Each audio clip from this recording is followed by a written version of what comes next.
തൃശൂർ വ്യാപാരി വ്യവസായി സമിതി കൊടുങ്ങല്ലൂർ യൂണിറ്റ് കൺവെൻഷൻ സംഘടിപ്പിച്ചു. നഗരസഭാ ചെയർപേഴ്സൺ ടി.കെ. ഗീത കൺവെൻഷൻ ഉദ്ഘാടനം ചെയ്തു. യൂണിറ്റ് പ്രസിഡന്റ് പ്രദീപ് കുമാർ അധ്യക്ഷനായ ചടങ്ങിൽ യൂണിറ്റ് സെക്രട്ടറി അമൽലാൽ, നഗരസഭാ കൌൺസിലർ പി.എൻ. വിനയചന്ദ്രൻ തുടങ്ങിയവർ സംസാരിച്ചു.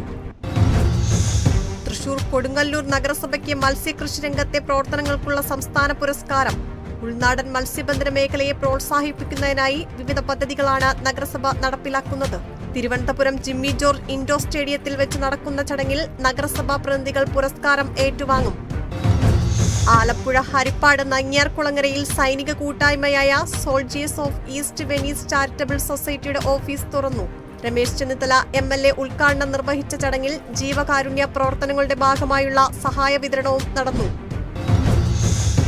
തൃശൂർ അരിമ്പൂർ പഞ്ചായത്ത് ഭരണസമിതി യോഗത്തിൽ അപകടകാരികളായ തെരുവ് നായ്ക്കളുടെ ക്രമാതീതമായ വർധനവ് നിയന്ത്രിക്കണമെന്ന ആവശ്യം, അടിയന്തര നടപടി സ്വീകരിക്കണമെന്നാവശ്യപ്പെട്ട് പഞ്ചായത്ത് പ്രമേയം പാസാക്കി.